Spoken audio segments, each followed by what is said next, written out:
ఇప్పుడు మాకు హెల్పర్కి వచ్చి 7,000 శాలరీ ఇస్తున్నారండి.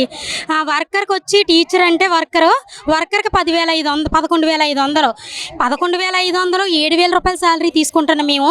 ఎక్కడ పెట్టారంటే మమ్మల్ని గవర్నమెంట్ ఎంప్లాయ్. మాకు సచివాలయంకి వెళ్ళి మా పిల్లలు రేషన్ కార్డులో లేరనుకోండి, యాడ్ చేయించుకోవడానికి మేము వెళ్ళామనుకోండి, అమ్మ మీ ఆధార్ కొట్టి మీరు గవర్నమెంట్ ఎంప్లాయ్, మీకు ఏమీ రావు.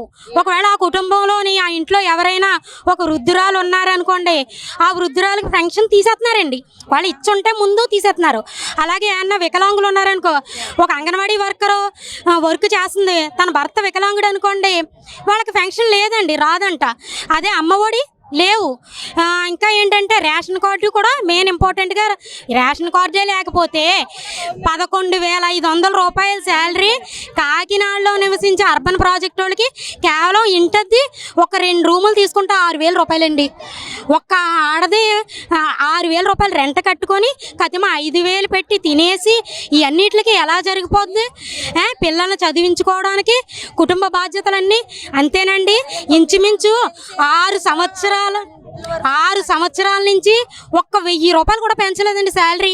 11,500 రూపాయలు ఎప్పుడు చంద్రబాబు నాయుడు దిగిపోయి ముందు పెట్టిన జీతం. 5 సంవత్సరాలు జగన్ గారు, గత గవర్నమెంట్లో మీ పరిస్థితి ఏంటి, ఈ గవర్నమెంట్ మీ పరిస్థితి ఏంటి? 5 సంవత్సరాలు జగన్ గారు పాలించారు, ఆయన పట్టించుకోలేదు. ఇప్పుడేమో చంద్రబాబు నాయుడు గారు వచ్చారు, 2వ సంవత్సరం వచ్చింది, ఈయన పట్టించుకుంటా లేదు. అసలు ఎవరో పట్టించుకుంటా లేదు. సంక్షేమ పథకాలు మాకు ఎందుకు అమలు చేయరండి? మేము గవర్నమెంట్ ఎంప్లాయీలు ఎందుకు పెట్టారు మమ్మల్ని? గవర్నమెంట్ సాలరీ 32,000 ఇస్తున్నారా మాకు? స్కేలు 32,000 ఇస్తే మమ్మల్ని గవర్నమెంట్ ఎంప్లాయీలు చేసేయండి. మాకు ఏ సంక్షేమ పథకాలు అవసరం లేదు. మా ఇంట్లో వాళ్ళకి రేషన్ అక్కర్లేదు, మాకు పెన్షన్లు అక్కర్లేదు, ఏం అక్కర్లేదు. ఇప్పుడు సంవత్సరానికి 3 బండ్లు ఎత్తున్నారండి చంద్రబాబు నాయుడు గారు. మాకు లేదయ్యి. ఆ 850 రూపాయలు ఒక్క రూపాయి బిళ్ళ మాకు అంగన్వాడీలో ఉన్న హెల్పర్కి కానీ టీచర్కి కానీ ఎవ్వరికి ఏమీ పడతలేదు. మరి ఏం చేయమంటారు? ధర్నా చేయకపోతే మా కార్మికులందరం మరి ఇలా రాకపోతే మా పరిస్థితి ఏంటి? ఎన్ని సంవత్సరాల నుంచి, 30 సంవత్సరాల నుంచి ఈ డిపార్ట్మెంట్ నమ్ముకొని దీంట్లోనే పనిచేస్తున్నారు.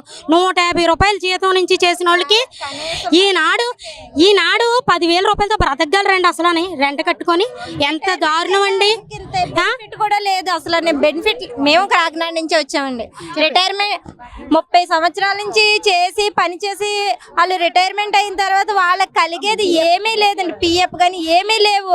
వాళ్ళు ఎంత దయనీయంగా ఉన్నారంటే కొంతమంది కనీసం దహన సంస్కారాలు చేయడానికి కూడా వేరే టీచర్ల మీద వేరే వాళ్ళ మీద ఆధారపడుతున్నారండి. మాకంటూ ఒక సెక్యూరిటీ లేదు.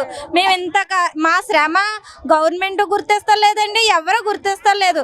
ఇప్పుడైనా గవర్నమెంట్ గుర్తించి మా శ్రమకు తగిన ఫలితం ఇవ్వాలని మేము కోరుకుంటున్నాం.